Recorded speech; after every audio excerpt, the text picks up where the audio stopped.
NASA যদি আবিষ্কার করতে ব্যর্থ হয় আমাদের কিছু করার নাই, আকাশের দরজা আছে। ওরা যদি বলে জান্নাত জাহান্নামের ব্যাখ্যা কি, জান্নাত জাহান্নাম তো সায়েন্স প্রমাণ করতে পারছে না, তাহলে এগুলোর কি ব্যাখ্যা?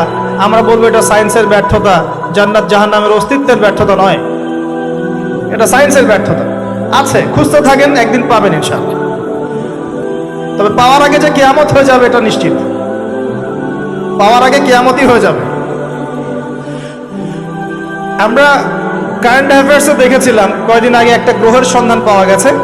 এই গ্রহটা ডায়মন্ড দিয়ে তৈরি, হীরার। এখন বেশ বিশ্ববাসী বিশ্বাস করছে হ্যাঁ হীরার গ্রহ আছে। কথা বুঝতে পারছেন? আল্লাহ পাক কোরআনে বলেছেন জান্নাতের মাটি হবে সোনার, আছে না, সোনার, মতির, জহরতের। তো যদি কখনো দেখবেন সায়েন্স বলে যে হ্যাঁ এমন একটা গ্রহ পাওয়া গেছে পৃথিবী থেকে কয়েক কোটি আলোকবর্ষ দূরে,